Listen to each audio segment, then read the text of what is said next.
Merhaba değerli arkadaşlar, kanalıma hoş geldiniz. Bu videonun konusunda başlığından da anlaşılacağı üzere spot alımı nasıl yapıyorum, işte neler biliyorum. Çok da bir şey bilmeme gerek yok. Eskiden bir anımı anlatarak bu videoda devam edeceğim ve sonra anlatacağım bilgiler olacak.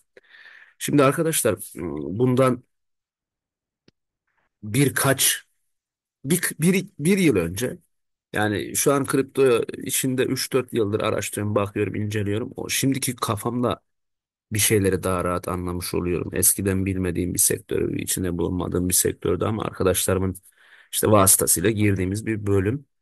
Ee, Şimdi matematiksel olunca bir şeyler ilgimi çekiyor. Grafik şudur budur. Oynamak güzel geliyor. Ben şimdi spotta şöyle bir şey, ya bir coin sağlamlığını konuşmuyorum. Bakın market cap değeridir, şudur budur. Hepsine bakılabilir elbette ama başka bir bakış açısıyla konuşalım. Mesela size şöyle bir soru sorayım. Bir coin işte önceden 100 dolarmış, düşmüş 1 dolara, alır mısın? Herkes herhalde o 100 dolardan 1 dolara düşmüş bir coin'i alırım. Alabilirsiniz, sağlam bir proje ise hiç kaçırmayın bence.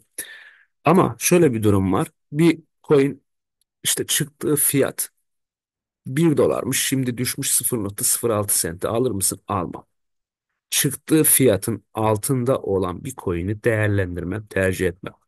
Sıfır noktasına yakın olan, sıfır noktasından kastım şu: çıktığı fiyatı sıfır noktası kabul edelim. Bir coin'in kârda mı zararda mı olduğunu düşün. Niye böyle bir mantıkla yaklaşacağım?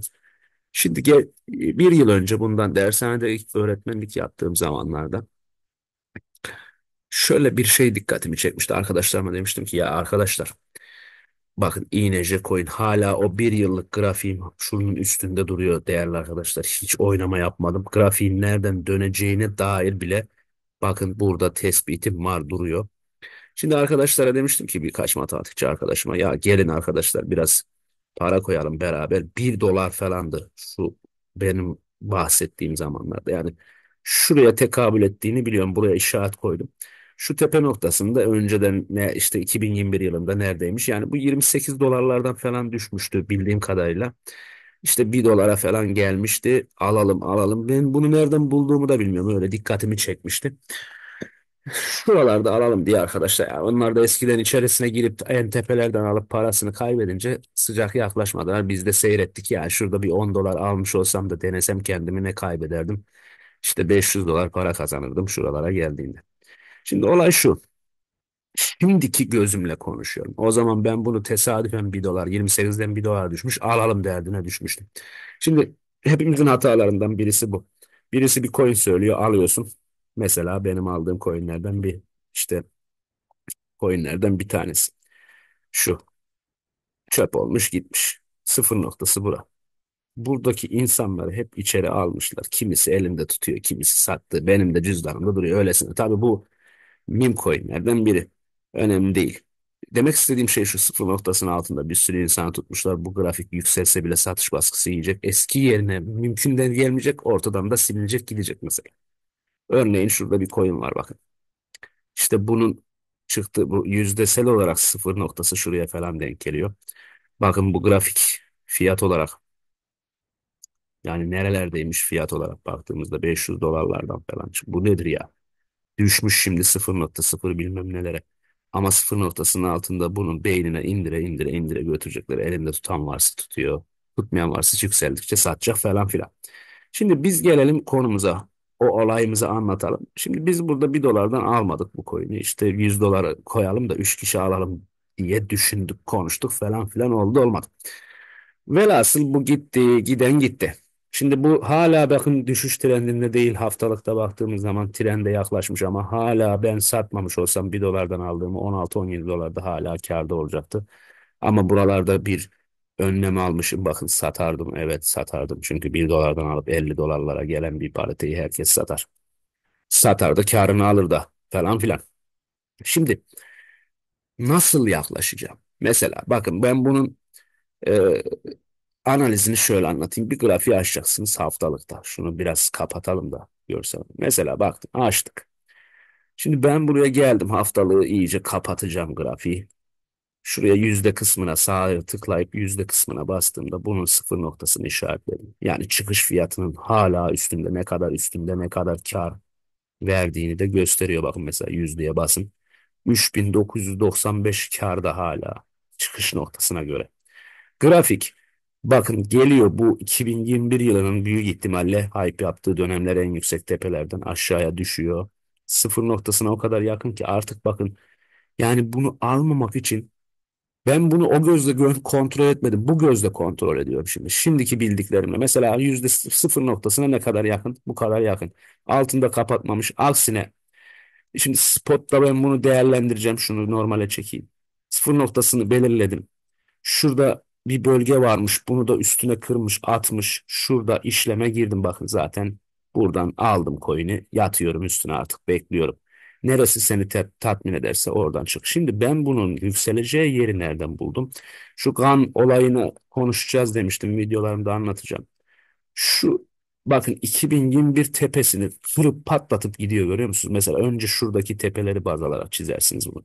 Burayı patlatıp gidiyorsa bir üstteki tepeyle ben bir üstteki tepeden döndüğü dibe kadar yani şu dibe kadar bir çizgi çektiğimde bakın buradaki dibe gideceği noktaların sarı ve kırmızı noktalar olduğunu söylüyor ki birçok şeyi dönüş noktasını böyle bulacağız anlatacağım o kısımları. Demek ki bu benim için alınabilir bir coin. Market cap'ine baktım mı? Projeye baktım. Bakarsınız. Bunlar önemli bakın diyor. Bakın önemsiz demiyorum. Ama bakmadan şans eseri buraya bir diyelim ki işte 30-40 dolar 50 dolar attım bekledim bir sene sonra paramızı görüyorsunuz. Şimdi gelelim burada dikkatimi çeken bir tane coin var. Alın satın demiyorum. Yatırım tavsiyesi elbette değil. Ben burada bir şey dikkatimi çekti. Mesela bakın bu coin 2021 büyük ihtimal bu yine. Oradaki işte Bitcoin'in en yüksek tepelerindeki 2,5-3 dolara yakınmış. Şimdi bu coin bizim için sıfır noktası şurası. Bakın şu kısım. Bir şey daha dikkatimi çekiyor. Bu normalde Binance'te baktım sıfır noktasına. İlk çıktığı noktalar önemli daha doğrusu. Bunun bir de vadelisine bakın arkadaşlar. Şimdi de vadelisine çıktığındaki sıfır noktası bakın 0,19950 sent. İşte normal çıktığı fiyatta e, şu an itibariyle kârda görünüyor.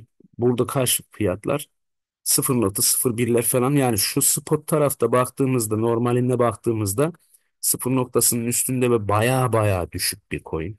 Hani alınır mı değerlendirilir mi bunun altına düşmediği sürece bence değerlendirilir. Ben böyle bir coin'e 10 dolar attım diyelim bekliyorum. Ya amacım teorimi uygulamak yani işe yarıyor mu ona bakmak.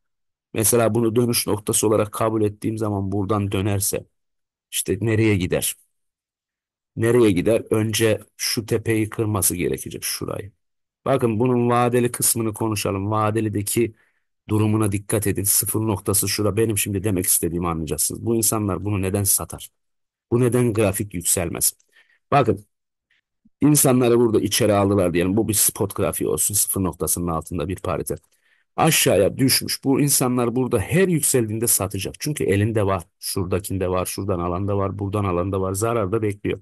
Mantıklı değil mi? Sıfır noktasının altındaki bir pariteyi şurada çıkış noktası bakın.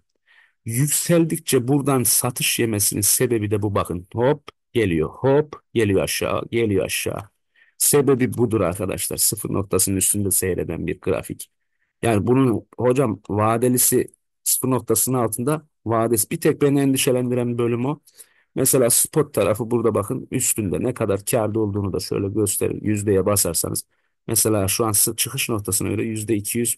Aynı bana şeyi hatırlatıyor. INJ grafiğini. Yine 2023 Ocak'tı. Şimdi 2024 Ocak geliyor. Bilemiyorum. Alın demiyorum. Ben şansımı denerim diyorum. Spot bir ürünü böyle seçerim. Sonra giderim bu coin'in market cap'ine bakarım. İşte projenin sağlamlığına bakarım, kararımı veririm. Mesela bakın Zeta Coin. Bu coin'in airdrop'undan falan almıştım 156 adet falan.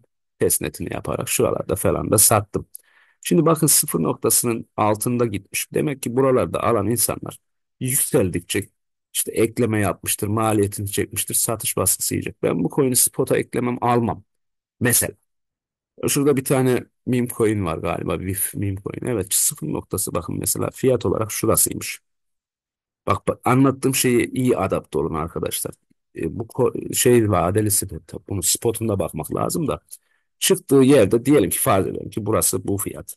Bakın onun üstünde ne kadar hatta kârda olduğunu da şuradan görebiliriz. Yüzde sıfır noktasına göre çıkışta 331 kârdaymış. Yani ben bunu sıfır noktasına inip de burada takip alıp buralardan yükselecek. Yani yeni ATH'lar yapmaya müsaittir bunlar. Bir önceki tepesinin üstüne çıkmaya müsaittir. Ama sıfır noktasının altındakiler sürekli satış baskısı yiyecektir. Mesela örnek vermek gerekirse burada neden işte bu grafik buralarda çok satışıyor gidemiyor? Gidebilir. Şurayı kırar. Bir tane örnek göstereceğim. Şurayı kırar. Mesela gelir burayı kırar. Bunun üstüne oturur. Yallah gidebilir. Gitmez diye bir şey yok arkadaşlar. Ama bakın dikkat edin. Çok çok yüksek karlar vermiyor. Bu 50x yapacak, 100x yapacak dedikleri bir insan birilerinin önerdiği projeleri falan almayın. Böyle bir kafanızı çalıştırırsanız mantıklı değil mi? Bak %200 yapıyor düşüyor. İyi de hocam buralardan her alana veriyor %200. Al kardeşim %200 kar hedefliyorsan al sat al sat. Bak ne güzel bir bölüm vermiş burada. Bunu. Ama üstüne kırarsa. Mesela gelelim sürekli benim mesela işlem yaptığım coinlerden bir tanesi. Bu coin sıfır noktası çıkış noktası burasıymış ve çıkış noktasına göre ne kadar kârdaymış bakalım. İşte 1300 %1300 baya baya yukarıda mesela. Bu spot değil bu normali. Bakın bu vadeli kısmında da sıfır noktası şura bunun altında yer alıyor. Bir şey dikkatinizi çekiyor mu? Bakın yine tarih işte 2024'ün burada ben bunu iyi hatırlıyorum. Almış başını gitmişti görüyor musunuz? Hocam burada fiyat olarak normale gelelim. Fiyat olarak bakalım. Şuradan böyle bir patlatıyor insanlar diyor ki lan burada %150 bir yükseliş var düşecek. Hayır. Sıfır noktasını öyle bir yukarı kırdı ki haftalıkta buralarda da takıldı kaldı. Bunun altına inmedi. Ne kadar daha gitmiş bakın. Çok yükseldi satalım mantığı var ya. Bir o kadar daha gitmiş. Ama bakın dikkatinizi bir şey çekiyor mu? Buradaki mum yüzde neredeyse 42. Şuradaki mumların yükselişleri neredeyse İşte 218 iki katı kadar daha yükseliş yapıyor ve geri geliyor sıfır noktasının altına düşüyor. Bu vadeli tarafı tabii. Yani ben bunu sıfır noktasının üstüne attığımda değerlendiririm spot için demek istiyorum.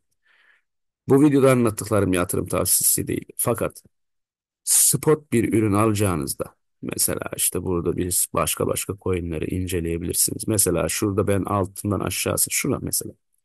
Geldim ben bunu haftalığa çektim. Grafiği küçültüyorum. Yüzdeye basıyorum sağdan sağa tıklayıp şu yüzde kısmını açıyorum. Bak sıfır noktasının altında seyreden bir e, grafiği var bunun. Yani daha doğrusu sıfır noktası buraya denk geliyormuş. Tam haftalıkta işaretlerken yanaşmak lazım ama hemen açtık. Bakın şurasıymış. Bunun altında seyrediyor. Ben bunu değerlendirmem. Neden yeni ATH'ları yapacağına inanmıyorum. Çünkü bir boğada buralara gideceğine inanmadığım için. Neden hocam? Gelir buraya. Şuralara kadar gelir gelmez demiyorum. Yukarı gidebilir. Bilemezsiniz. Fakat satış baskısı yiyecektir. Çünkü şuralarda alan insanlar bunu yükseldikçe satacaktır. Doğrudur. Zamanı boşa harcamamak için bunu düşünüyorum. LDO diye bir coin mesela. Bunu da zamanında çok kontrol ettim. Gittik geldik üstünde işlemler yaptık. Bak mesela şuna dikkat ediyor musunuz? Bu vadeli taraf ama bunun benim tavsiyem her zaman spot tarafında çıkış noktasını bulun, işaretleyin, haftalığa çekerek yüzde şuradan sağdan yüzde kısmına basıp bunu belirledikten sonra bak örnek veriyorum bu sıfır noktasının üstüne attığı zaman ne yapıyor? Dikkat edin bu coin yeni bir coin büyük ihtimal grafiği bile 2023 yılında çıkmış. Hatta ne zaman çıkmış? 2022'lerde falan. Bunun üstüne atıyor, geliyor buraya bak vites iğne var burada. Buradan çıkıyor %81 falan gidiyor. Tekrar geliyor, tekrar üstüne atıyor. Bir daha iki kere bakın spotla alım fırsatı veriyor. Ama şu an ben bunu almam neden yükseldikçe satış baskısı yiyecek. Şuradaki insanlar içeride parasını satacak, kurtaracak. Mesela böyle bir coin geldi sıfır noktasının altında. Bak çok iyi bir örnek. Yine Purple grafiği ama bunu normal spotta da bakmak daha iyi olacak. Sıfır noktasını attım. Bak, bak demek istediğim şey burada alen açık ortada görüyor musunuz? Şimdi bu grafik geliyor, düşüyor sıfır noktasının altına, kendi yapısını buluyor. Şurada bir akümüle oluyor, ondan sonra bir yukarı doğru gidiyor. Neden buradan satış yedi? %400-500 kar vermiş hocam. Evet, güzel de bir kar, fena değil. Niye düşüyor biliyor musun? Sıfır noktasının üstünde kalamıyor ve gerisin geriye tekrar geliyor. Yani %500 kar verecek ama öyle 20x, 30x, 50x yapacağını sandığım bir coin değil. Çünkü önceki ATH'larını göreceğini düşünmüyorum. Çok satış baskısı yiyecektir. Burayı kırar üstüne atar. Oradan hop giderse tamam, incelemek görmek lazım. Bunun üstüne geldi çok yükseldi diye düşünmeyin. Buralardan işte stop koyarak takip edilebilir gibi gibi. Mesela bakın böyle bir örnek daha açtım, haftalığa geldim. Sıfır noktasını bulmak için şu sağ tarafa tıkladım. Sıfır noktası şuraymış. Ölmüş bu mesela bak. Buralardaki karlar yüksek gelebilir ama yeni ATH'lar yapacağını sanmıyorum. Çünkü bu içeriye aldıkları insanlar var. Bunlar satış baskısı yedikçe gelecek, yedikçe gelecek. Mantıklı değil mi? Eskiden böyle bakmıyordum. Birisi coin söylüyor, hemen alıyorduk. İşte bakın burada mesela sıfır noktasının altında seyrediyor. İşte gelmiş buradan sürekli neden satış yemiş sence? Sıfır noktasını gelmiş altına kırmış, üstüne gitmiş, altına düşmüş. Şuraya gelmiş, buradan tekrar aşağı gelmiş. Yani buradan yukarı giderse gider. Giderse o da. Mesela bu. Haftalığa geldim. Sıfır noktasını açtım. Bunun altında bakın buraya gidiyor. Buradan bir daha ben beklemiyorum 50x 100x falan. Yapabilir ama ben beklemiyorum. Ben bu gözle bakmıyorum. Mesela bakın burada gitmiş bu. Yeni ATH yapabilmiş mi yapamamış. Buradan niye satış yemiş? Çünkü buralardaki insanlar var. Sıfır noktasının altına inmiş bir grafik var. Gibi gibi örnekleri çoğaltabiliriz. Bakın mesela bu da çıktığı noktanın altına düşmüş. Buralarda geziyor. Çıksa yukarıya gitse burayı patlatıp bunun üstüne tutunsa öyle bakmak gerekir alıp almayacağımıza. Ama ben size şu örneği de verebilirim. Mesela burada gösterebileceğim coinlerden bir tanesi örneğin Sol. Solana. Herkes biliyor zaten.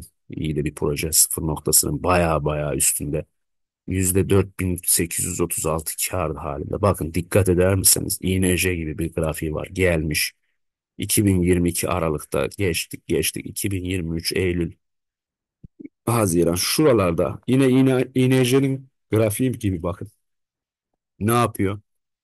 Muazzam yükseliyor. Ben bunun üstünde kaldığı sürece işte tekrar sıfır noktasına yaklaşır mı yaklaşmaz mı bilemeyiz. Bu sektörde yaşıyor olabilir ama güzel bir parite. Burada alan insanlar o kadar zeki, o kadar iyi insanlar mıydı? Hayır. Bir parite, sağlam bir proje. Bakın bu tepeye 7800, %7800 çıktığı noktadan ama gidip bu kadar düşmesine rağmen beleş bedava mı almış deyip alan insanlar, bekleyen insanlar 10 dolar, 20 dolar atıp kendinizi deneyebilirsiniz. Bu strateji güzel bir strateji.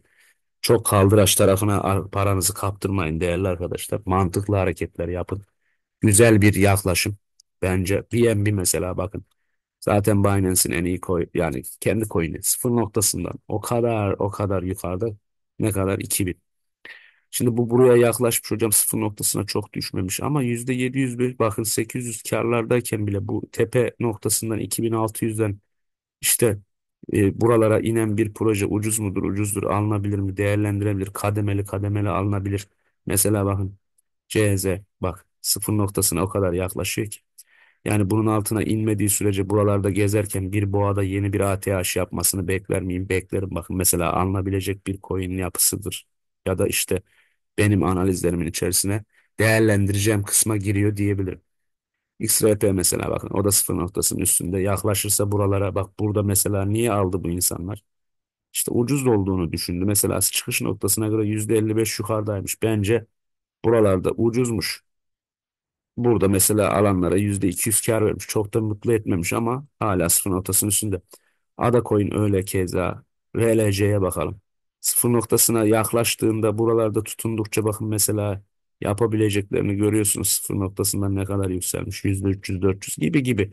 İşte spot tarafında şu biri coin'i söyledi alalım hemen demek yerine bu yaklaşımla değerlendirebiliriz. Bakın mesela görüyor musunuz? Bu coin 2021 yılında çıkmış. Oradaki yaptığı tepeye bakın. Geliyor arkadaş, geliyor. Şöyle yaklaşayım. Pardon, şurayı bir düzeltelim. Şuraya geliyor. Ben işte şuralarda almadık. Yükseliyor, yükseliyor, yükseliyor. Sıfır noktasını kırıyor.